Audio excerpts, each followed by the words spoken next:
Welcome back into SCV Today. I'm with Vanessa Wilk, and when it comes to communication, politicians need to know how to communicate. Absolutely, absolutely. And a lot of Becca's book, too, talks about relationships, too. And I think relationships and communications are the key to a successful politician. Becca Keating is on the program. Let's bring Becca in. Hey, and hi. Becca is the author of this book. If we go ahead and get a close-up of this, The Secrets of Powerful Communication.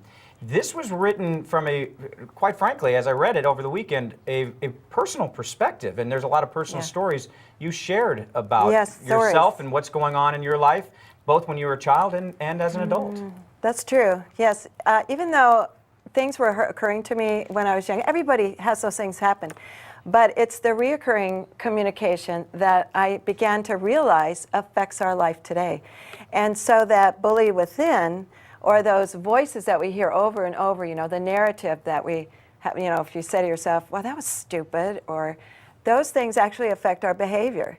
And so a lot of the bullying that is occurring now are those narratives that continue to run through. And so having experienced that when I was a child in different kinds of ways, you do even still today in politics, in corporate world, in your PTA, even in the neighborhood HOA or things like that. So the bullying aspect, or that running narrative of the voices that you hear, are something that I think everyone wants to get rid of. I mean, who wants to live with that? Right. And then who wants to live around it? So to deal with it, I think it's part of the secret of communication, that aspect of the communication going on in your own head.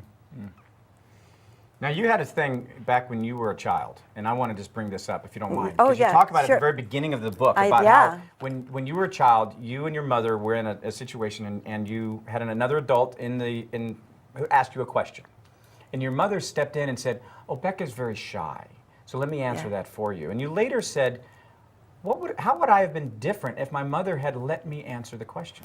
Yeah, I think it's a really interesting thing, you know. Yeah, what would have happened, you know, if she would have stayed silent and said, Becca, what's the answer to the question? You know, you're capable. So often those things that happen to us as we're young form the person that we are later. So as I grew older, I was told I was shy. And guess what? I was a shy kid. I mean, I acted shy. But as you can tell now, am I shy? No.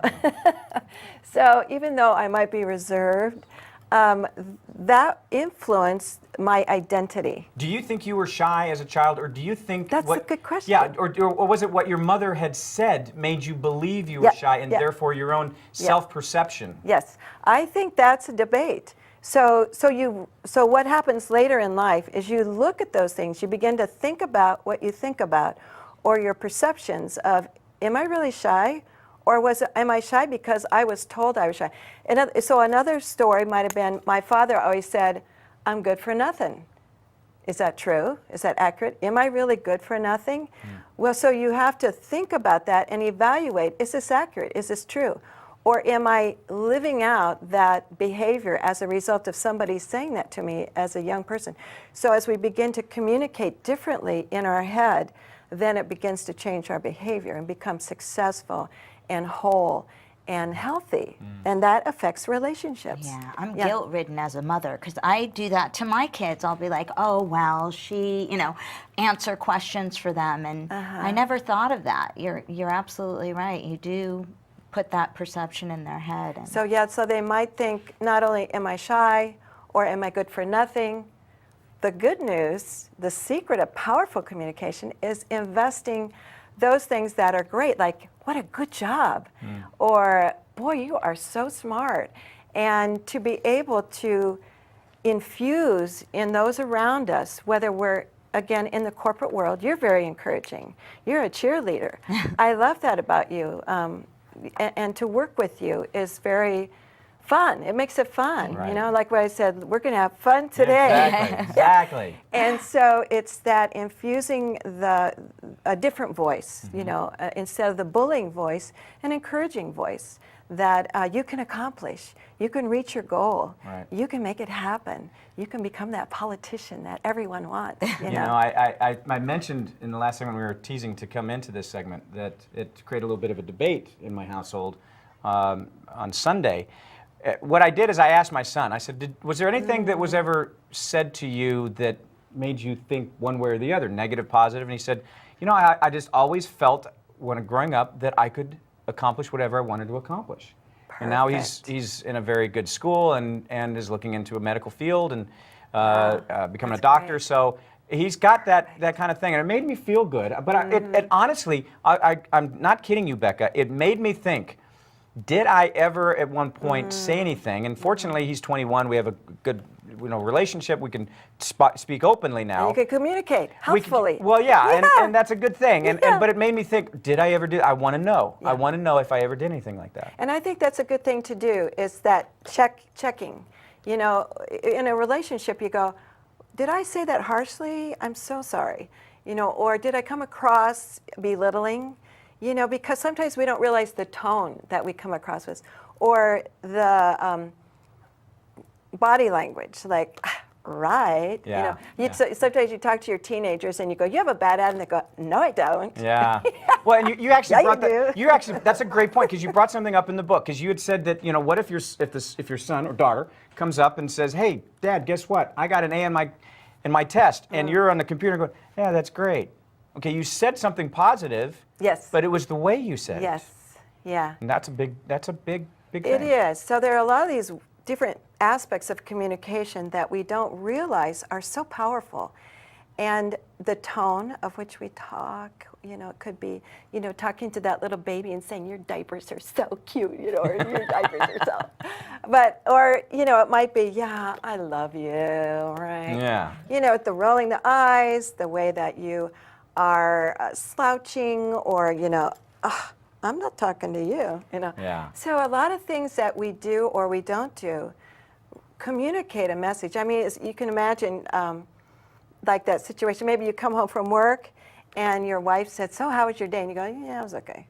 So that communicates a lot. Right. Just that tone where You- you could say, yeah, it was okay. I think you also talk about emails and computers and know, texting. so different and now. I have a problem sometimes with that, because you can't tell what a person's tone is on an email. I know. So you may mean something really great, but because you put a period instead of a exclamation point, you know, somebody is angry with you about that. So I think that's I was always texting a person one day, and the capital letters got stuck. And then they text back, why are you yelling at me? Yeah. Yeah. Yelling, I just Exactly. got stuck. And it was like, so it is a challenge. So at the end of my book, which you all are going to get at beccakeating.net, at the end of my book, I go into the different ways that we're communicating now. We're twittering, Right. and texting, and we don't even answer the phone sometimes. We just send an email. And like you said, within the email, what is the tone? And so it's like, you really have to pick your words. You really have to be careful, because what happens, and you can imagine, is the tone, the bully in your head is speaking when you don't even realize. So you might say, oh, you did a fine job today and it was really good. I might go, I did a fine job? Right. What are you talking about? Right. Why didn't she say great? I You know, exactly. But it's actually the tone is created in your own mind when you're reading the text or Often it the is. email, and so that's Often something it is. that's coming from within yourself. Exactly. That's why we need to deal with the bully within and really deal with those issues from the inside out. In the classroom, or in some aspects of corporate world, they try to deal with the bully from the outside in. And until you deal with that inside bully, behavior won't change as rapidly. I mean, you can restrict a child from, beating up another kid on the playground. But what if you invested in their thinking process and began to say, I see you didn't finish all of your work, but you did finish. Good job. I'm so glad.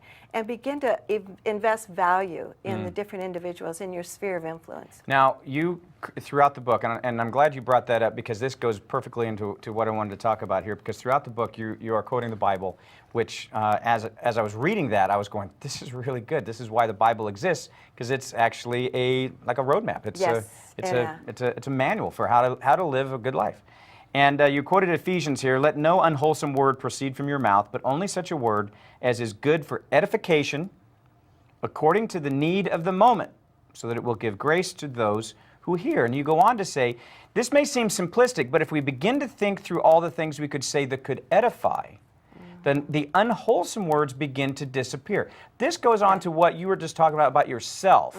And if you have that negative image, negative impersonation, you get a text and you're thinking, oh, this person's yelling at me, and but what you're saying is to be cognizant of trying to edify, to speak more wholesomely. Those negative thoughts in your own mind, as well as the words that come out of your mouth, begin to disappear. Yeah, it's an interesting thing. You think, well, I'm not going to do this, I'm not going to do that, I'm not going to do that. But if you don't put in the positive, you can't keep saying no, no, no. You gotta exchange it so if you have negative thoughts, you exchange it for positive thoughts, basically. And as you begin to develop more and more positive view, and then the negative begins to dissipate. What's that saying that it takes like 10 positive things to combat one negative thing? Wow. Yeah. So there you go. I mean, you might say to your child, you didn't take out the garbage, you didn't do this, you didn't do that. And it's like weighs them down. So rather try to change that up and say it in a positive way of, I see you haven't gotten time to it yet, but I know you're going to get it done. So if you can get it done by noon, that'd be great. Something.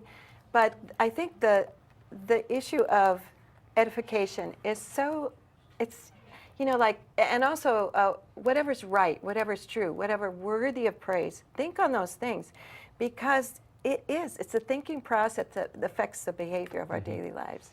The book is Secrets of Powerful Communication. Becca Keating is the author. Thank you very much. You can get the book at beccakeating.net. Yes. You mentioned as well. You can always go to our website, scvtoday.com.